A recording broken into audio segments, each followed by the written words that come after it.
Welcome to the CableTV.com podcast, where we give you the lowdown on all things television, streaming, and internet. Thanks for stopping by. Do you remember when streaming services were the hero, saving us from overpriced cable? Now they're the villain sneaking bigger bills onto our bank statements? Seriously, Netflix's price tags keep climbing like it's chasing Everest, and Hulu's not far behind. I get sticker shock every time I check my subscriptions. Today, we're pulling back the curtain on streaming price hikes, why they happen, which ones are sensible, which are just cash grabs, and whether your favorite service is still worth it. We'll spotlight Netflix's wild ride, Disney's turbo increases, Hulu's slow changes, and Apple TV's oddball tactics. Plus, bundle hacks, add-ons, and Crunchyroll's switch from free to paid. Ready to decode the madness? Back in the day, Netflix at $7.99 felt like the deal of the century. Unlimited binging, no ads, almost too good to be true. Honestly, price hikes barely crossed my mind then. Netflix was rock solid for years, so predictable it was boring in the best possible way. Now, yearly increases are so routine, I brace myself whenever I get an email from them. It's wild how what was once a playground is now a maze, with every service changing plans, adding tiers, or restricting sharing. Speaking of sharing, Netflix's password crackdown really marks the moment streaming turned into a tightly controlled and expensive business.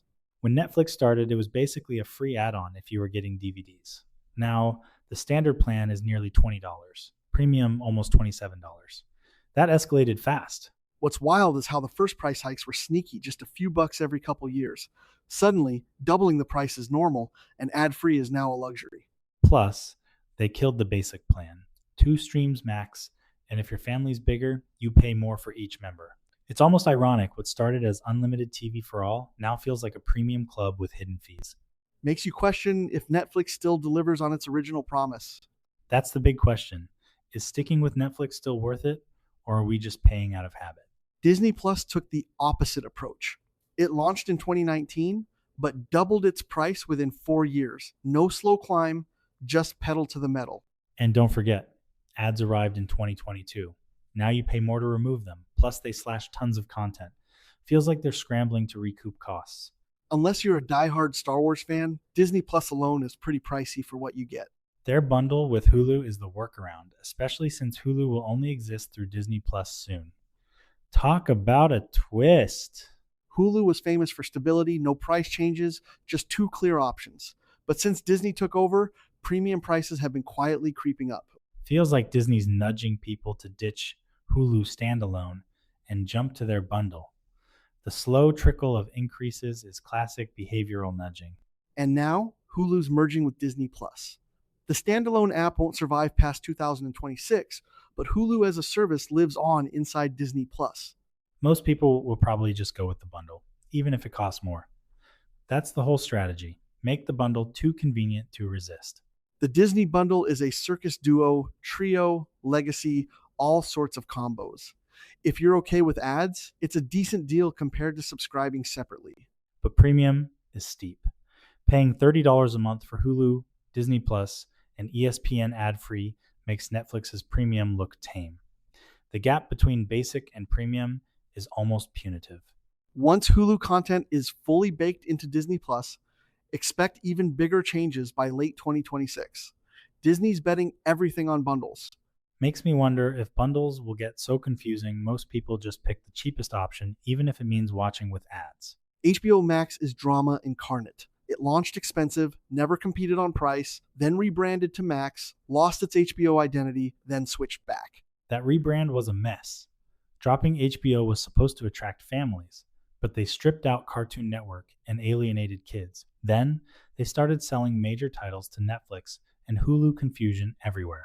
Meanwhile, prices kept rising. Premium is now nearly $23 for 4 streams, almost as high as Netflix, but with less family content. Shows how important branding is.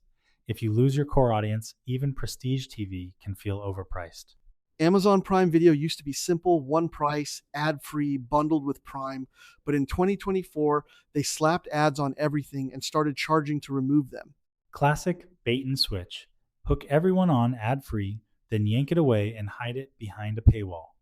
Plus, as Prime itself gets pricier, Streaming feels like an afterthought. Apple TV is the oddball. One plan, no ads, 6 streams, and just 3 price increases, refreshingly simple compared to the madness elsewhere. But I'm almost afraid to praise them. Every time a service gets called consumer friendly, they turn around and add a new fee. Their mostly original content helps keep costs down. No expensive licensing means fewer excuses for price hikes, or at least that's the hope. Still, Apple's rebrand from Apple TV Plus to Apple TV proves nothing is sacred. Simplicity can disappear overnight. Paramount Plus is a rare bird. It actually dropped prices for its Showtime bundle when rebranding to Premium, the opposite of everyone else. Showtime is basically gone, folded into Paramount Plus.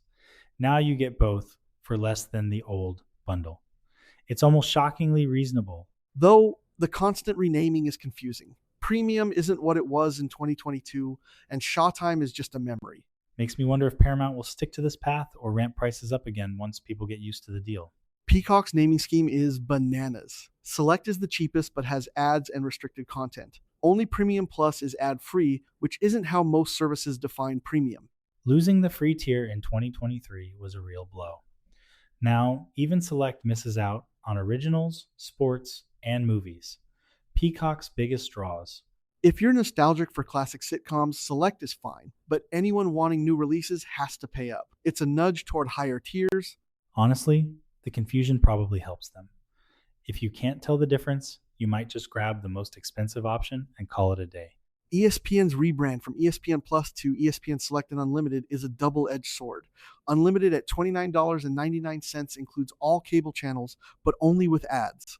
For superfans, it's tempting. But if you want everything live or follow multiple sports, costs rack up fast.